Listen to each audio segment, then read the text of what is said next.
match boo xam ne dañ koy joué dernière phase éliminatoire CAN 2021 bi nga xam ne Cameroun lay amee en 2021 bii nii tey Sénégal muy am dernier match Sénégal nekk na il faut le rappeler qualifié na ba pare match sans enjeu la contre Congo ak Eswatini dañuy njëkk a dem Congo joué soog a ñëw recevoir fii samedi la ñuy joué je pense bien contre Congo l'équipe nationale ce soir d'ailleurs les départs dem Congo àgg fa demee avant midi alors bu ñu fa jógee dañuy ñëw joué si fii samedi contre Eswatini muy dernier match boo xam ne dañ koy jël si Coupe d'Afrique bi ma fàttali Sénégal dañoo qualifié ba pare léegi ok par rapport à la liste Aliou Cissé est-ce que par rapport à cet enjeu qui n'est pas aussi je dirais pas d'enjeu parce que déjà qualifié woon nañu ba pare est-ce que si composition liste bi waroon na am ay préoccupations par rapport à la composition qu'il fallait faire gis nañ c'est des problèmes parce que tout simplement Aliou Cissé il a encore mis le focus sur les joueurs qui sont carrément basés à l'extérieur maanaam liste bi mu njëkk joxe benn joueur sénégalais dekku ci ko xam ni Sénégal fii lay football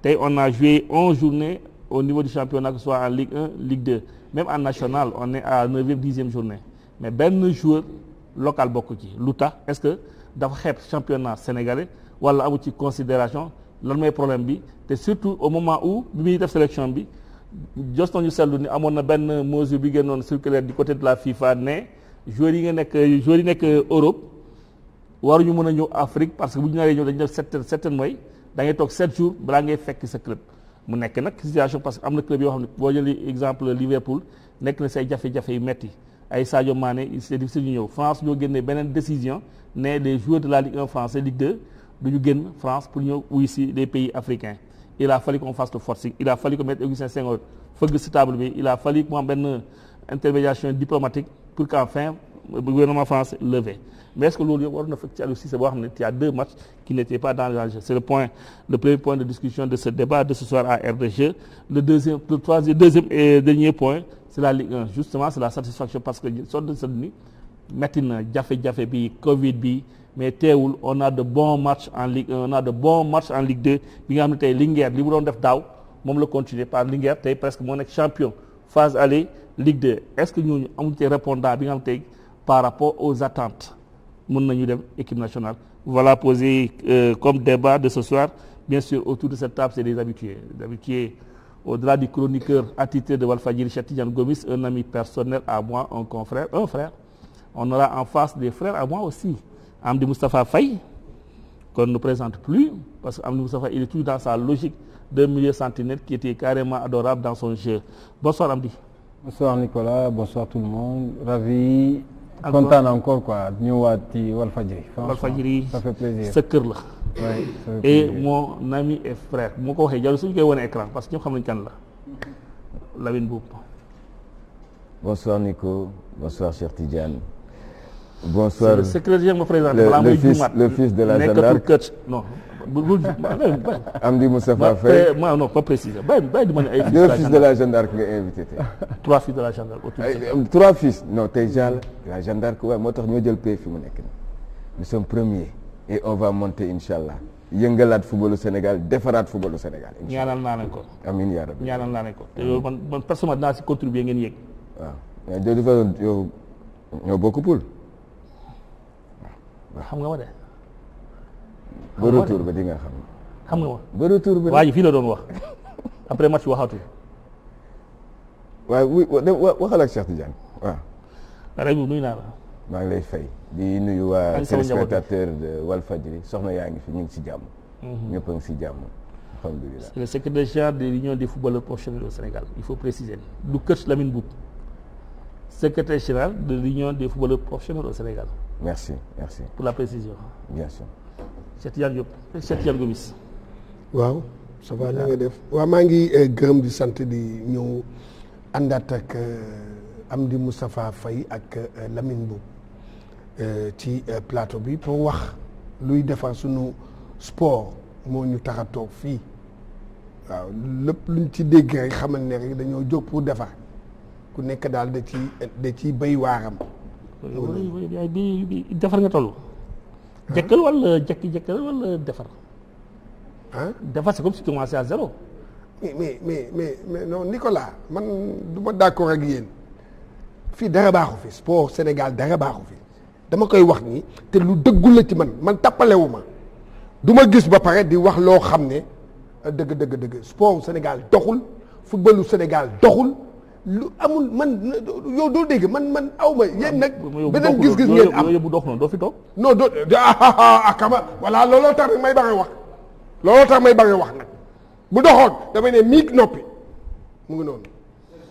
Merci. On sera accompagné bien entendu par ces hommes de l'ombre. C'est lui, Babacar Ousseynou Sall, carrément à la décoration.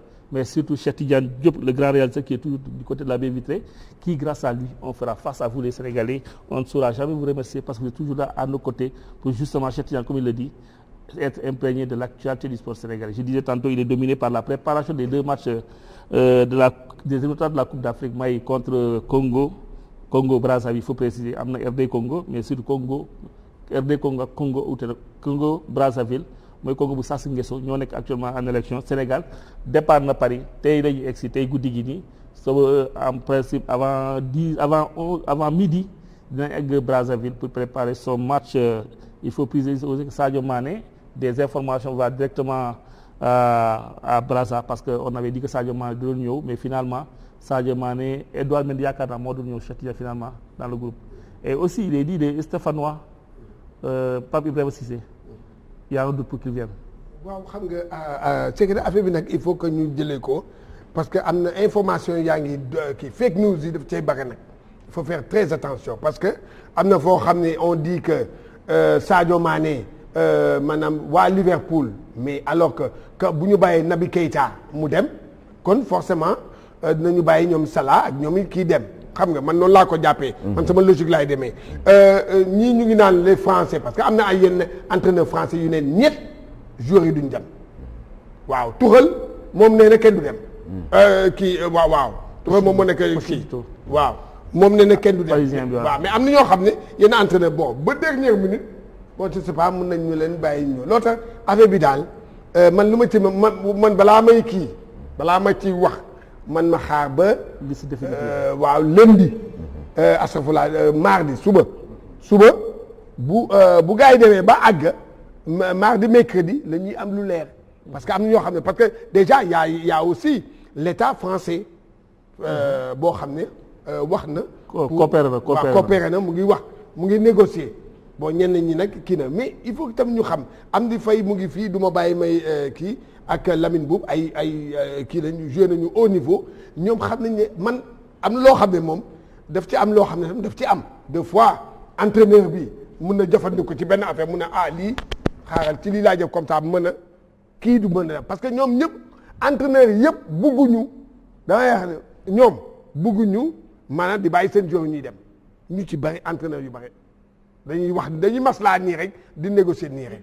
nga xam muy say jafe-jafe am di en tant qu'ancien international yoo xam ne jur nga loolu ñu convoqué la bi nga nekkee Sochaux Newcastle et cetera ba situation nga jàngat lii nii fu nekk nii. les choix d'Aliou Cissé et de façon générale la réaction des coachs. des clubs pression moom dañ koy am dañuy am pression joueurs yëpp dañuy am pression bu mag ñoom xam nañ ne joueur bu demee football équipe nationale FIFA da koy daal. da koy protéger. da koy daal day protéger l'équipe nationale.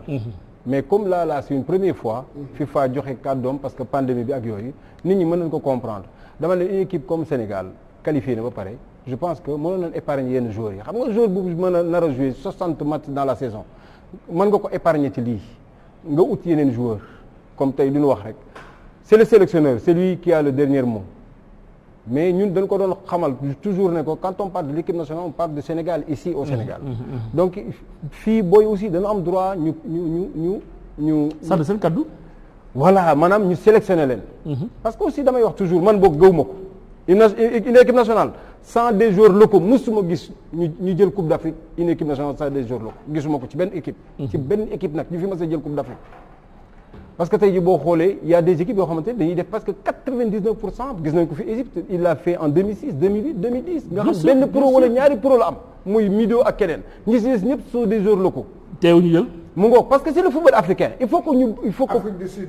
ak Afrique du Sud. jël na ko waaw mu ngoog nga xam ne il faut que ñu fàttaliku benn affaire muy football africain n'a rien à voir avec le football européen. mën nañ fi jël xoolal à l'époque dama lay wax ne le 2002.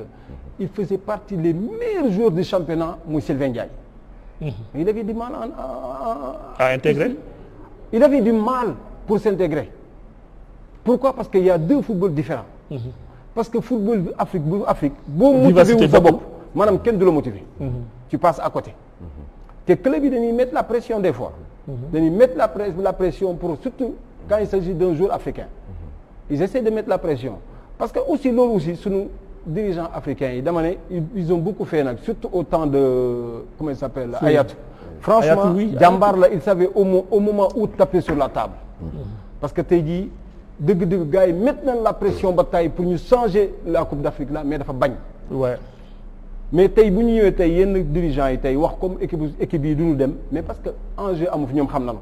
waxuwoon ko man je pense que yabeel sax amu ci parce que j'ai entendu beaucoup de choses ñu ne waaw français il faut que ñu respecter mais je pense que ñoom dem nañ ba xam ne enjeu amoon ci lii. première chose ki njëkkoon war a njëkk a wax muy Aliou Cissé mu épargner yenn joueurs yi ci match yi pour essayer yeneen joueurs yu bees ñu mën a am chance fu mu nekk pour ñu mën a am suñu ay yenn joueurs comme par exemple des joueurs locaux mais non après ban problème moo am diggante Aliou Cissé ak le football local.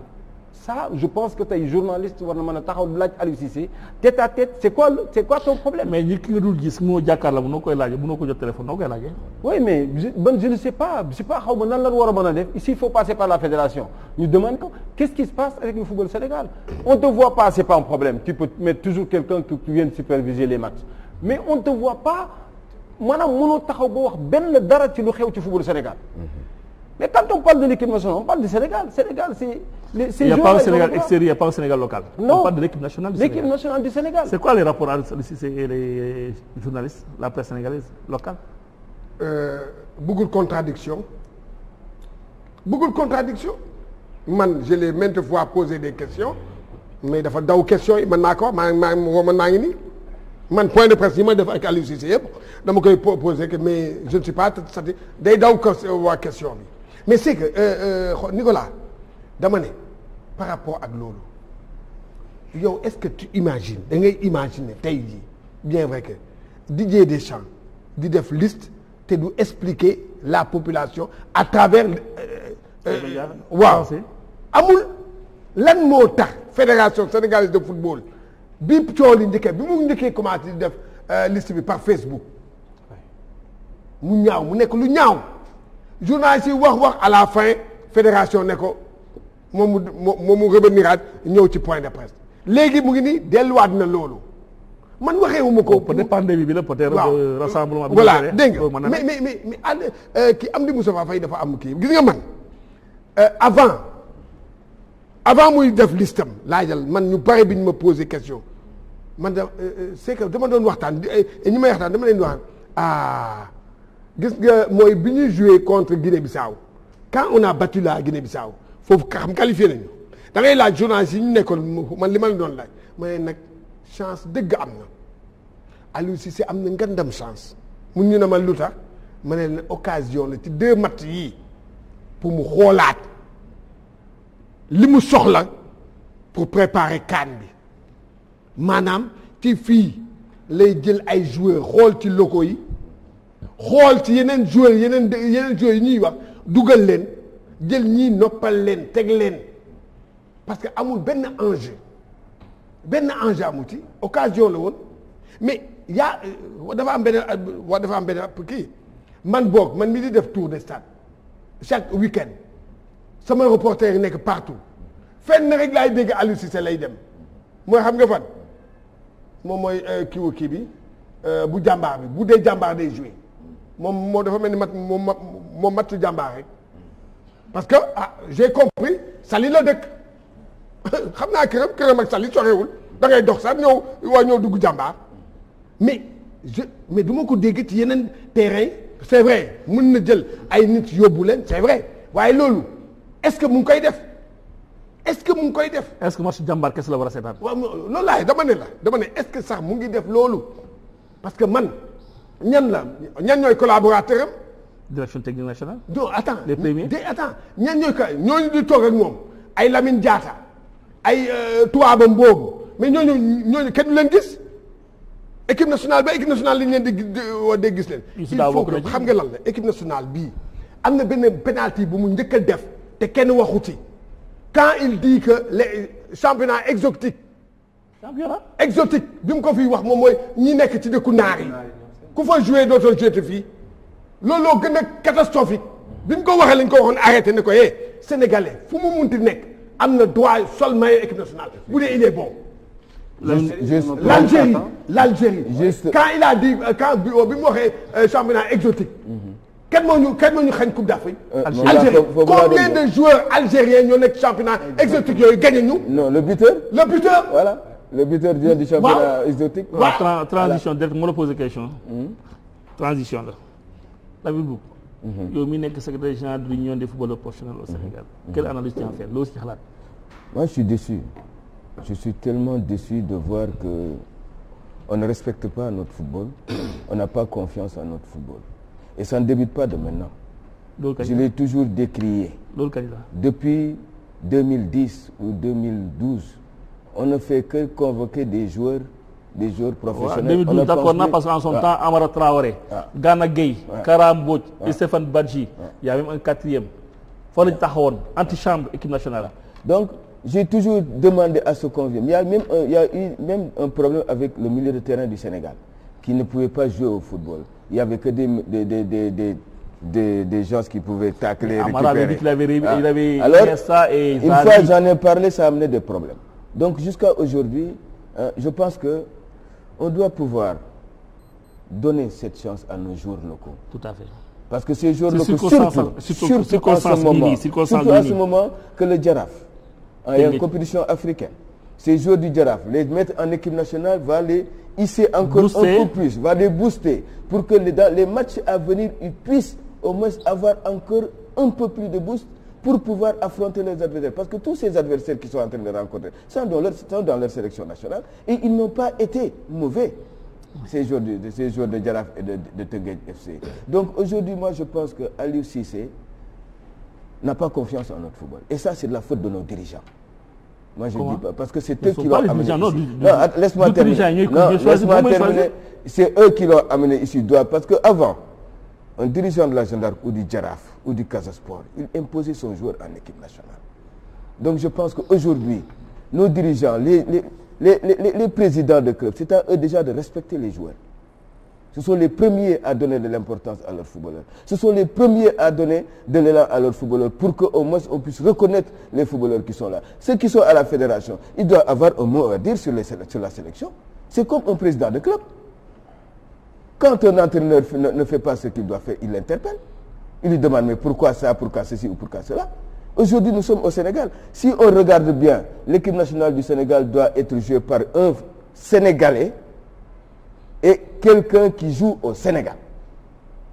Dans les normes, c'est ça. S'il n'y avait pas les passeports, l'équipe nationale du Sénégal doit être jouée par un Sénégalais et, je n'ai pas dit où, mais quelqu'un qui est dans le championnat sénégalais. Et aujourd'hui, ce que les gens ne comprennent pas, on ne prend pas de joueurs locaux. Mais ces joueurs locaux, s'ils ne jouent plus au football, il n'y a plus de football international. Ouais. Alors pourquoi on ne leur donne pas ce respect? De les prendre au moins dans l'antichambre de l'équipe nationale. Aujourd'hui, le Sénégal est qualifié. Ça aurait pu être un match amical pour ces gosses-là. Pour les joueurs, parce qu'il y a des joueurs qui sont dans l'équipe nationale. Justement, locale. la lutte des matchs amicaux, que ce soit contre Eswatini, que ce soit carrément contre Congo, c'est la lutte des matchs amicaux. C'est pas mais c'est comme un match amical, ça. Oui. Donc aujourd'hui, il y a des joueurs qui sont dans l'équipe nationale locale. Il y a des joueurs qui sont dans l'équipe nationale junior. Et qu'on peut au moins donner leur chance de les voir. Parce que il y a un problème. C'est que l'équipe de Aliou Cissé, elle est vieillissante, même si on n'ose pas le dire. Ils ont fait combien de caps avec l'équipe nationale? Dans 2 ans, combien d'années, combien d'âge ils vont avoir? 2021, c'est vers 6 ans. Plus ou moins la même chose. Il faut parler des Jeux Olympiques. Depuis 2012. Depuis 2012. Attends, il faut parler des Jeux Olympiques. Alors, ces joueurs-là, ils ont pris de l'âge. Et quand on ira en Coupe d'Afrique, il y a 32 équipes maintenant. Il y a un match de plus. Donc, il y a beaucoup plus de compétition. Mais Lamine, je ne suis pas tout à fait d'accord vraiment que des dirigeants s'immiscent dans le travail, dans le technique. Oui, la direction technique dans tout ça. Voilà, c'est ça. Voilà. Pour dire vrai, Aliou Cissé a un patron. Son patron, c'est qui? Son premier patron, c'est Mayacine Mar. Oui.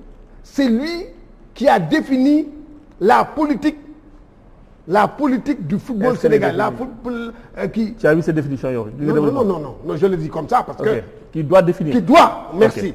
Merci pour la précision. Dégg nga mais il y a un problème qui se pose. Il y a ce qu'on appelle la promotion d'un championnat. Chaque partie doit apporter sa contribution dans ça. Je vous donne l'exemple seulement des championnats européens, les grands championnats. La France, donne l'exemple de la France. Je vous dis, aujourd'hui, quand Ronaldo a quitté le champ de la Liga pour aller dans le calcio, mais ça a fait un boom. Un scandale en Espagne. Et quand on annonce, pour l'instant, on annonce le départ de Messi, ça ne fait pas l'affaire. Et le président de la fédération espagnole de football est monté le président de la Ligue espagnole, Liga espagnole, est monté et connu pour alerter et dénoncer. Parce que ça ne fait pas la promotion de son championnat. Loolu la ñuy xaar. ku ci nekk da nga ciy béy sa waar. ma jàppale la ci kii nga xam ne moom mooy Aliou Cissé. kii nga xam ne ku ci nekk. ku ci nekk laa. da nga ciy béy sa waar xam nga mooy lan. mooy que championnat bii nga xam ne on parle de Sénégal. Sénégal la ñu wax. championnat boobu yow boo ko defaree. bu demee ba baax. mais yow foofu dootoo sonn sax dafay jël joueur di uti joueur feneen. parce que tey jii dans cette affaire là. il faut que ñu xam tey jii lan la ñuy xaar ci suñu football local. mais tu me rejoins. lan la ñuy xaar suñu football local. quand tu dis que le président dafa ne émission bi. waaw émission bi man. loolu la moi je parle pas de émission dans le tribunal de parler comme tu l'as dit. loolu c'était yéen seen temps la woon. dans les années 70.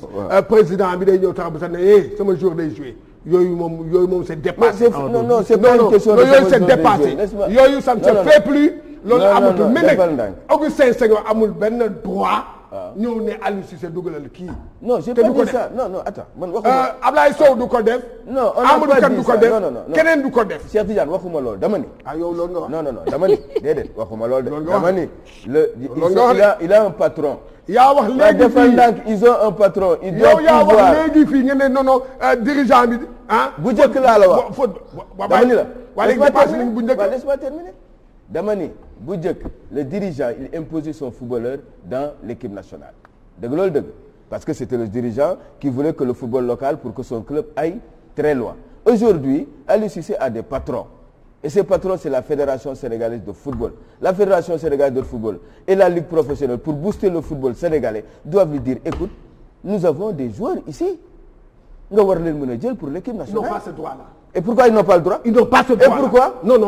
Il y a un droit dans les années 70.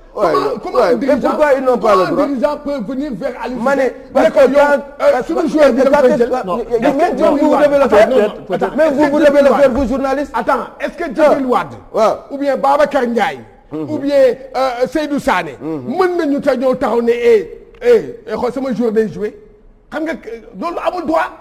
amuñu droit boobu di koy wax Aliou Cissé xam la ñu am droit. xam lan la ñu am droit. xam lan la Aliou Cissé kii ak ñoom. objectif. mooy yow mii équipe bi année bii dañuy dem jëli coupe d'Afrique. boo ko jëlul ñu tàggoo ak yow ñoom loolu rek la ñu am droit ak tamit jokkale moyen. mais quand daal ne ko nag Aliou Cissé da ngay jël kii dégg xam nga lan la lii loolu liggéeyu xam nga ñan la. liggéeyu Aliou Cissé la man loolu moo tax Aliou Cissé laay waxal. dama ne direction technique nationale. voilà non doo déggee ñoom la. tey il faut préciser c'est par rapport à ce contexte yi.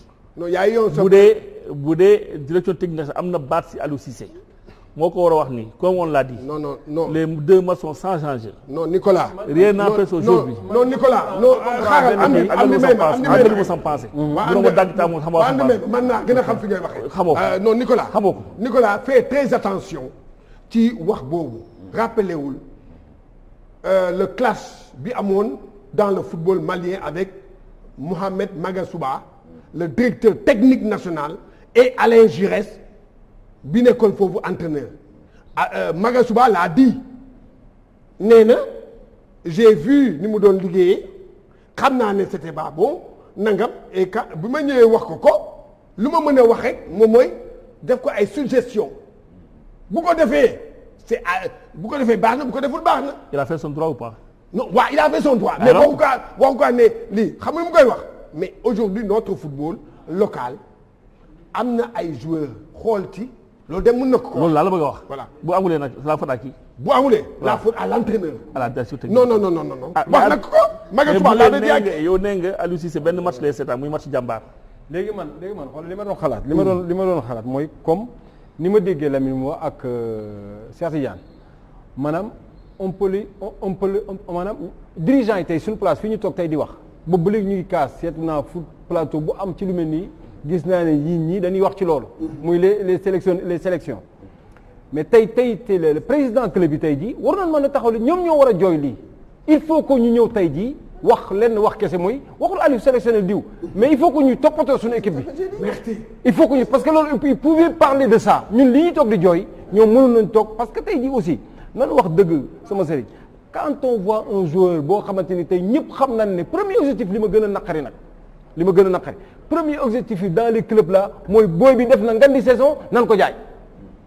waaw mais après suba Aliou mën na ñëw suba mu ne waaye ban championnat moo fi nekk jour bu fi nar a def benn saison wala 2 saisons sax ñu jaay ko année bi ci topp xam nga mën na am comme prétexte wax lu mel noonu certains clubs yi nga xam mooy centre de formation yi nga xam dañuy jaay mais bu boobaa à l'arrivée dinañ dem ba ñun ñiy wax dinañ mujj noppi ndax lan niveau dootul amati suñu championnat bi c'est bien beau ñu jaay joueur mais quand même boo xoolee ñetti club ñoo fi jaay joueur ñetti club mooy centre de formation yi. non bëri na de. non ñetti joueurs xoolal. ñii transfert. non boo déggee ma ne ñetti joueurs jaay boo xamante ni tey jii. comme par exemple jaay boo xamante ni yor na dara jaay dara. mais tey jii yóbbu benn joueur récupérer foofu ay 200 000 euros 300 000 euros je pense pas que loolu jaay na te ñooñu la plupart wax ma kan mu ciy fël. ñi ciy fël nga ciy gis suba ñu mën a nekk espoir équipe nationale bariwul donc des fois c'est vrai nga bàyyi joueur bi mu épanouir maanaam def 2 saisons wala 3 saisons. ba taxaw dëgg di yoo ko mën dem bu ko dee dirigeants yi dinañ mën a taxaw ne non il faut que ñu regarder suñu football bi. il faut que ñu sélectionner li ma gën a préoccupé dans tout ça on a constaté on l'a décrit en son temps avec Amara Traoré. Boy ils ont quitté 2012 Londres 2012 performant Gana Gueye maa ngi ko doon lim sànq Gana Gueye Stéphane Badji comment il s'appelle Kara Mbodj. ils étaient 5 à l'antichambre. yow boo dem compétition CAN 23 jours nga yóbbu. mais ce qui est sûr ay 19 jours ñooy joué exactement. 5 yi boo leen yóbbuwoon 3 yi dañuy jàng. exact année suivante ñu njëriñ la. mais Nicolas. cette fois pareillement. off. mais est-ce que loolu. ça renvoie à quoi. et ça c'est pas une sous-estimation. non c'est que Nicolas yow kii tam def na ko Aliou Cissé. avec le cas de Krépin Diatta même la même chose. il a fallu que ñu toj. di jouer nekk antichambre bi. mais bi ko nit yi di wax ne yóbbul Krépin à la coupe du monde bi ñu koy wax ne yóbbu ko à kii. am di on a partagé le plateau fii yaa ko exactement pour préparer booy échéance future yi. loolu la ñuy def dañuy préparer joueur. aujourd'hui mais lu tax léegi mën na la xaar ba joueur bi jógee Sénégal. c'est 1 mois 2 mois. waaw nga woo ko équipe nationale. moom laa lay wax xam nga moom laa lay wax loolu moom mooy xam lu muy firnde moom xoolal faalewul football local. da ngay wax xoolal nga wax bi day leer bu ko raay faalewu ko parce que boo ko faale woon tey jii boo ko faale woon lan ngay xool da ngay xool le joueur qui joue dans le football local dans le championnat local le football professionnel nga xool exemple je donne un exemple nii nga ne xanaa ñoom yooyu dañ koy am ay notes ne le joueur du Jaraaf Madické Kane il a combien de matchs combien nangam combien performance temps statistique waaw nga xool moom poste boobu nga xool en Europe yow ki ngay yàgg woo nga xool ko mais foofu boo xoolee bu fekkee ne Madické Kane moo ko ëpp compétition moo ko gën a régulier là tu prends Madické essayer ko dans un match amical nga essayer ko xool bu dee doy na waaw tu le gardes mais c'est que am na beneen affaire boo xam ne gis nga ñun ñu ngi topp di wax et j'ai vu que dans la presse on a dit que woo na Pape Seydou Ndiaye woo na Madické Kane après bi coow li amee médecin après la mort def na ko je vais vous dire dafa am benn système am da lay woote du la utiliser ca banc ba ngay toog def na ko fi ñaata joueur loolu moo koy man boog sama gis-gis sama xalaat bu ndaw peut-être yéen ngeen ko mais joueur boo ko sélectionné boo ko sélectionné en équipe nationale c'est pour essayer ko xool ko. mais loolu baaxul sax ci joueur. voilà baaxul ci joueur. man si j'ai quelque chose à dire boo déggee ma naan les dirigeants le football local tout le monde se dit nañu jël joueurs locaux yi mais les dirigeants qui sont là c'est eux qui gèrent le football local. Donc c'est à eux de donner de l'importance au football local, de prendre Aliou Cissé, de lui dire nous sommes ici dans le football local, il faut que tu prennes nos joueurs, prendre un joueur, le mettre sur le banc. Mais il doit pouvoir prendre 5-6 joueurs, yóbbu leen équipe nationale ñu jouer. C'est ça que je veux dire. Parce que ce sont des joueurs qui méritent d'être ñun xanaa ñun mënuñu defar dara. Ah, un joueur sénégalais boo xam ne ñi ñoo ko formé bu mu am 18 ans. Tubaab bi jënd ko c'est parce que il a été bon. bu ko tubaab bi jënd il a été bon. bu demee fee il reste deux mois il devient titulaire ça veut dire qu'il a été bon ici avant d'aller là-bas ñee defaruñu ko dara ou bien yow entraîneur da nga bëgg toog rek tubaab yi di la liggéeyal ngay sélectionner pour ñu football. Et puis Lamine faut arrêter quand même. Lamine c'est même plus le cas on parle plus de niveau maintenant. Seetlu bu baax. Nos meilleurs joueurs que ce soit Sadio Mané que ce soit ils ont été formés ici chaque fois boo xoolee jour bu ñu jaay déwén nga football. Championnat bon donc c'est pas question de niveau. Bamba Dieng en dernière en date Marseille. Le fils de Sidath Matar Sarr. 2 semaines il est titulaire. Alors qu'il était là à Diamba. Donc il faut non, 2 semaines. Non, génération foot. Génération foot waaw 2 semaines il est titulaire. kooku nga convoqué ko léegi alors que avant de doog Ibrahima Niane un jeune comme Bougazeli qui est en train de faire des feux et flammes là-bas. Il y a des joueurs du Jaraaf qui sont en train de faire feux et flammes et tu les prends pas alors que ces joueurs-là sont allés même contre le Zamalek d'Égypte, j'ai vu Génération Foot ridiculiser le Zamalek d'Égypte. Et le Zamalek d'Égypte, Génération Foot TFC. Le dernier match c'est TFC. Je pas gagné. Je pense que dafa mel ne Sénégal on a inventé le football. Barke Yàlla. Inventé le football.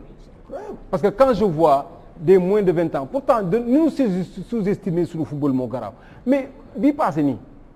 Man ku ne woo na ma di ma laaj jour diw. Oui, le mondial passé, les juniors. 2012, 5 entraîneurs anglais ils m'ont appelé, j'étais là-bas. Ils m'ont dit 2 jours la ma doon laaj. Muy Sadio Mané ak le attaquant le Moussa Konaté. Ku ne loolu la ma doon laaj ay David Moyes ku ci nekk nan mooy booy ma ne leen Sénégal lan leen formé. Imaginez coupe du monde bi passé nii. John Lopy ku ne wax na ma laaj na ma kii fan la parce que ils ont vu la façon comment ils jouent au milieu de terrain. N'importe quel club tu le mets. Oslo non Darou Salam Oslo. Mais Amdi. Toujours je le dis. Man cap bi ñu am ñun au Sénégal c'est parce que suñu match duñ koy télévisé ñu ñi nekkee stade. Exact. ñi seetaan booy du football. ñeme naa waat ni ñi seetaan France.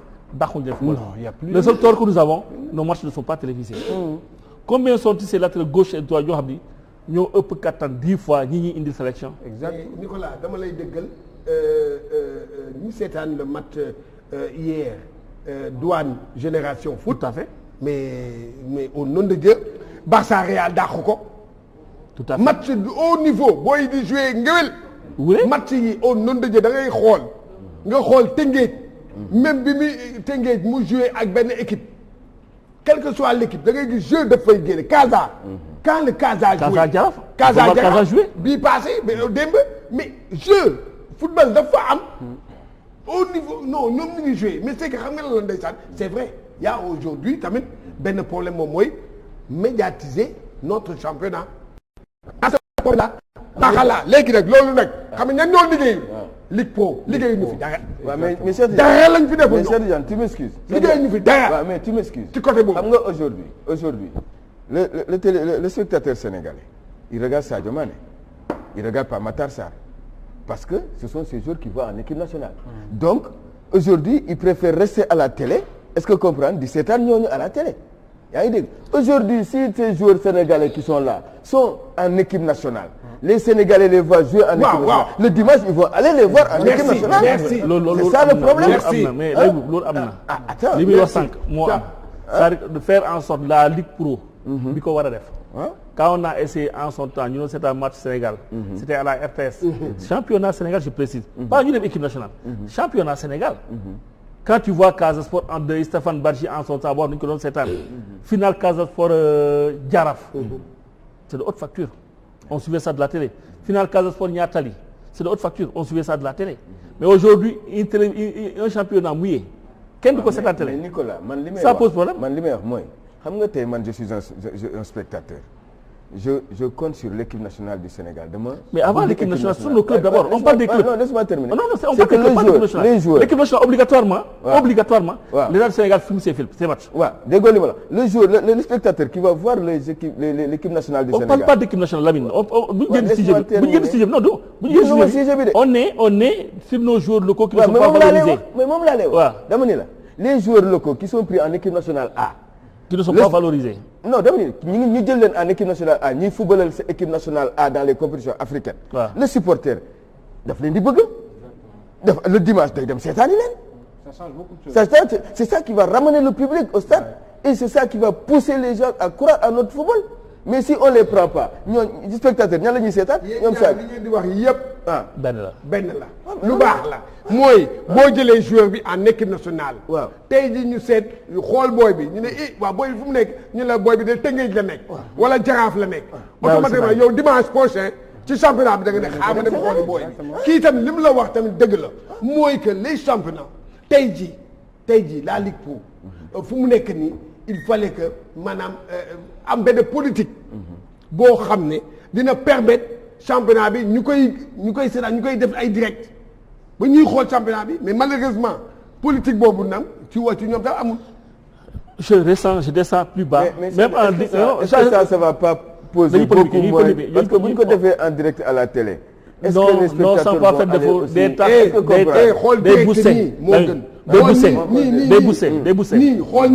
day boussé tey jii boo ko xoolee télé. nga xool ni booy bi de mu ngi toj booy mi booy stade bi di kii nangam gars yi. kooku day naan damay dem seetaan ni Pikine. booy pourtant bu na xam yéen a bokkoon. mais peut-être. je descends plus bas. Même en Ligue en National 1, National 2, tu trouves des matchs haute facture. Mais en division régionale, là, tu vas voir des gosses qui sont extraordinaires. doo dégg li ma la wax. Attends, club bu National 1 yi. mais ñooñu club bu Ligue 1 yi gën ñu leen ay de niveau bi la rek de. kii mu ngi fii kii mu ngi fii de. mais football moo fa am y a du bon football. Cheikh Tidiane beneen fait boo xam ne xaw na ma personnellement na xam na parce que je parle en tant qu'observateur. D'abord parce que je représente en tant que journaliste, l'autre aspect en tant que dirigeant. On a vu un fait qui yaakaar naa toute personne responsable da nga koy déplorer. GIA accueilli à Rufisque par AGEL am na échauffourée on aurait dit parce que nekkuma fa woon que dans les vestiaires de la GIA fekk nañ fa ay xarfa fuufa ñu bañ a dugg seen vestiaires yi naan def seen préparation si biti dem football à la fin du match moom échauffouré ba ñu xaan ci gaañ Ibou Diouf un dirigeant il faut le très dévoué de la GIA qui est toujours là dans l'organisation des matchs on poste moi j'ai beaucoup trop de respect pour les dirigeants de AGEL accusé moo ci kenn parce que je sais quelqu'un comme Sambakor Cissé j'ai beaucoup de respect pour lui il a été un ancien joueur ancien international et il est dévoué pour la cause kooku wax day rassembler ay jeunes autour du ballon il faut former une société te xam naa Sambakor du def loolu wóor na ma ñan ñoo ko def xaw ma ko ndax GIA la xaw ma ko mais li gën a ñaaw lu mooy on a toujours dit non à la violence on se souvient c'est hier le cas Ouizo Stade de Mbour hier la loolu Cheikh Tidiane est-ce que jar na ko boo ngi adversaire est-ce que di nga football Nicolas gis nga man gis naa image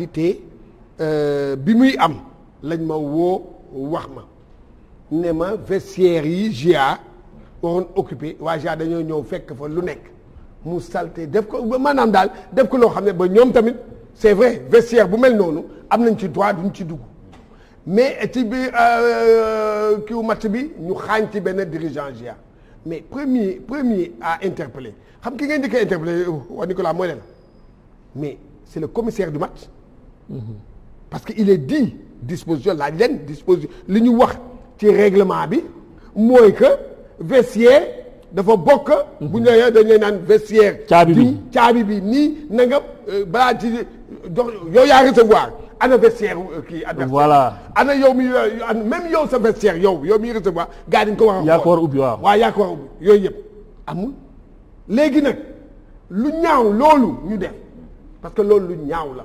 football laajul loolu du noonu la ñuy gagner match léegi nag bu jógee ci foofu maintenant c'est la commission de discipline de la fédération sénégalaise de football. mooy saisir dossier mooy saisir mun na sax auto-saisir.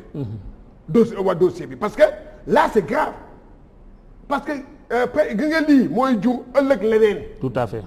bi may wax fii Wakaam Stade de Mbour. parce que ñoom ñaar dañoo yàgg def yenn yu mel noonu ma ne leen ñu ngi finaalu moytu leen dina am ay nit yu dee ñu tam ma dëmm après nu mu mujjee kon nag lii maa ngi koy waxaat c'est la commission de discipline de la ligue football amateur bi nga xam ne Ablaye Sow yow mi yaa ko jiite léegi nag il faut que le nag moom mu lee ñu suivre avec bi pas à pas sanctionner waaw il faut ñu sanctionner loolu rek moom moo am dans cette affaire. am di waaw man de damay wax ne dañ leen ko gis ci championnat ba ci championnat France am na. nga dem championnat Angleterre aussi am na lu mel noonu mais d'aller jusqu'à se battre non mettre la pression. et blesser un dirigeant. mais Corse kenn xalwatul dem football fa Corse joueurs yu bari dinañ gaañu balaa ñu dem football Corse ne duñu dem football Corse wallahi lazim Corse ngay football ngay dégg tuy Corse ngay dugg ci biir mi-temps surtout boo mënee ngay dugg ñu balaa dara di xew 2 minutes ngay dugg ci biir vestiaire ñu fëgg ne leen sortez de là mettre la pression te yaa ngi doog a dugg ci biir tout ça là c'est man je peux comprendre que Teungueth bu defee loolu peut-être pression la mais d'aller jusqu'à se battre moi je suis pas d'accord. parce que tamit bu coup d'envoi amagul foofu xeex war fa mën a am. football la ñu wax. c'est vers la fin du match ah. c'est vers la fin du match bon donc ça mais bon aller peut-être saccager dans les vestiaires wala def fa seeni affaires yooyu. je pense loolu mën na ñàkk ndax comme ñuy wax commissaire dafa am ci biir kii bi kooku moo war a toppatoo ñaari vestiaires yi ba nga xam ne tey jii jàmm dafay am. très bien et puis loolu fàttali ici on a dénoncé en son temps quand une des équipes de Dakar de Teungueth précisément qui partait à Mbour muy tanière Bruno Metsu bi stade bi mu defar bi nga xam c'est privé mu mettre à la disposition des équipes de Mbour pour ñu football fa une équipe est allée à la veille di xotti gazon bi il faut dugal mais attends dans ce pays on veut parler de développement du sport yow en ce moment fi ñuy waxee ni imaginez Mbour Petite Côte dootu recevoir à Mbour Kaolack lay recevoir président bi wax toujours Cheikh Tidiane da koy wax. Nicolas bu toogoon Mbour du dépenser quart pour dem mais léegi bu daree dem Kaolack forcément transport aller-retour da ciy génn dépense de plus. Nicolas da nga bëgg a dégg rek sunu football bii président de club yi 95% des présidents de club dañoo gëm xoo wax naa la ko fi ngeen may weddi bu ñu waxtaan ak yow nga xam ne ñi ñëw gëm xoo soo leen newoon léegi tout de suite sëriñ bii de kaay ne bouteille bii nangam mun nañ la ci jox léegi 200 000 ci bouteille bii pour sang joueur am yi sunu football moo demee noonu. léegi lan nga si gagné.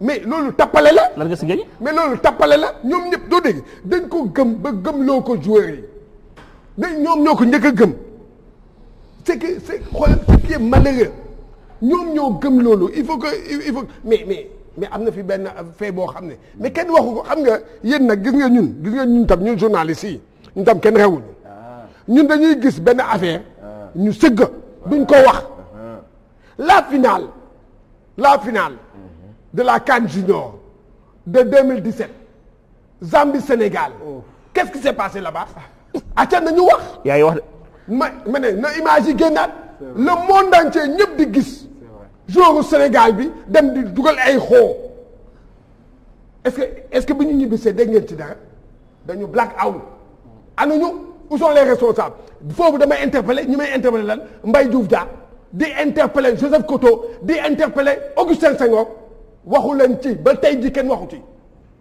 yooyu la ñu gëm nañu bàyyi loolu. mais la CAN de 2019. waaw CAN 2019 ak ili gis nañu bu baax. lu ñu def. di dugal ay coupe du monde ba coupe du monde ba ñaata marabu lañ fa yóbbu. merci beaucoup. coupe du monde bii 2018 yow maa yow ñoo àndal yow gis nga sëriñ boobu ñëw taxaw ci ñun di waat yow gis nga ko yow sëriñ bi ñëw ci ñun di waat. di waat la di waat Sénégal day jël coupe waaw Sénégal day gagné Sénégal day dem deuxième tour dem na deuxième tour ah yow bul ngay waxal ñëpp di dégg maa yow ñoo fa nekkoon. c'est inadmissible franchement. avion ba mu fees ak sëriñ. waaw. di leen dugal yóbbu leen hôtel yi gën a baax ñun journaliste yi hôtel yi nekkoon sax ñoom seen hôtel moo gën a ñun hôtel boobu ñu mujjee dem anu sëriñ boobu nekkoon foofu à côté anu sëriñ boobu nekkoon à côté doo wax. sama waaw tappale bi ngeen di bàyyi. ça me rappelle. non c'est extraordinaire ce qu'il dit. xam nga lu ma neex. Malheureusement c'est la triste réalité. Ça me rappelle Roger Mendy. benn nit ñu doon waxtaan mu ne ma Nicolas sa grand frère bi muy Bokandé dañ jógee Sénégal 92 après match qualification bi on est venu contre le Cameroun le match qu'il fallait gagner nee na bi ñu ñëwee sëriñ bi au méridien naa ko kaay méridien président waa ji dafay sóobam def lu nekk à l'arrivée gars yi sang welliwu bi ñu bisee fekk sëriñ bi dafa mel ni li ñu doon sang loolu moom la jàpp mu ne Bokandé jege ko ne ko c'est quoi ton gars pourquoi il grelotte comme une poule mouillée. Moi, ce qui m'a étonné, c'est que durant la CAN 2019, un marabout qui était là-bas, moo ñëw laaj man ñaata laa gis man. ko yaa nekkoon sëñ finalement. Je te jure moom moo ñëw naan ma noo gisee match bi moom marabout te marabout la te dañ ko indi foofu ci hôtel bi di ko jox xaalis bu weex tàll. yéen a bokkoon hôtel. waaw ñoo bokkoon hôtel mais c'est le football comme dit Cheikh Tidiane c'est depuis dans le temps. ah Lamine est-ce que li nga jàngul mën nga ko tari. ma ne xam nga da ngay wax. 2002 Omali ana gëléem bi est-ce que gëléem bi tax na ñoom ñu jël coupe d'Afrique bi. déedéet ñii ñoom am na gëléem. gëléem ata dañu wax. waaw mais ma ne nañu wax man bi ma demee ba toog ñoom xàmmee ñu ma dirigeant yi xàmmee ñu ma toog ne ma dégg ñoom ñuy waxaale gëléem bi que gëléem bi boo oytee comme ça pour moytu kan. demi-finale pour moytu xam Cameroun. bu dajee moom finale. 2002 moom je peux jurer que ne 2002 coupe d'Afrique coupe du monde y a pas eu de bain y a pas eu de benn sëriñ bu taxawaalu ci suñu biir. en 2006 on l'a vu ça franchement ay man daf ma doon déranger parce que lu la say waajur joxul pour nga sangoo ko nit war la mën a jox pour nga sangoo ko football ba ngay dem di mën football wala ba ngay dem di football du dirigeant mu yëkkati jox la.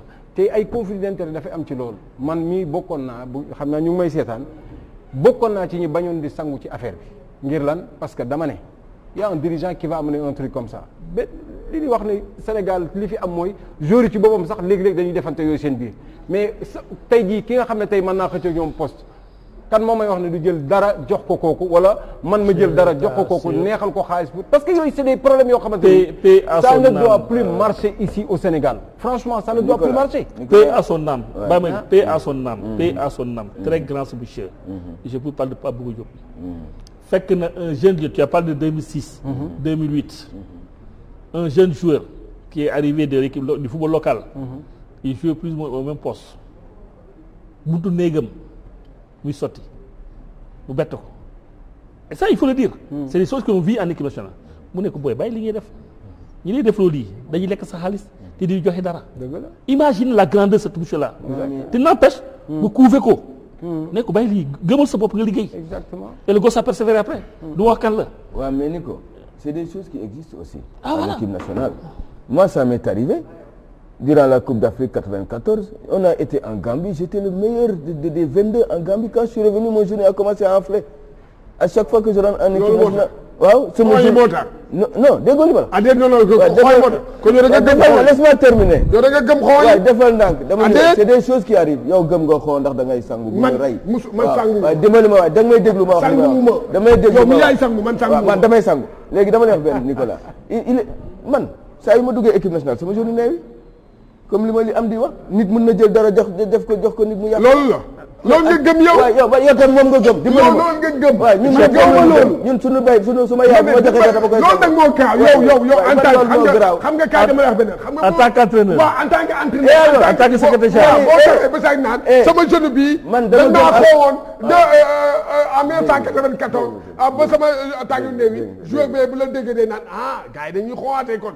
yooyu ngeen di bàyyi. mais dafa am amul. mais dafa amul ci bu doon loolu ngeen koy def. Sylvain Ndiaye pourquoi muy gaañ. 2019 ñaata sëriñ ngeen yóbbu. ñaata sëriñ la Sénégal yóbbu. 2018 ñaata sëriñ ngeen yóbbu. yow mi yaa gën a gëm koo ñëpp à Koumassi. yow yaa gën a gëm koo ñëpp 2008 Koumassi. waaw. Tamale waaw à Koumassi. Tamale. Koumassi ñaata sëriñ. et alors gañe ngeen. et alors gañewu leen dara. et alors sëriñ doo leen gañe dara. Nicolas, ouais, je pense que tout ça dépend des dirigeants. C'est tout. Parce que tey parce que bu ñu demee ba ñu naan ay budget yi am na on doit revoir notre football. Je t'assure. Motiver les joueurs. Voilà. Motiver les joueurs. football local bi tey. bàyyi ma loolu.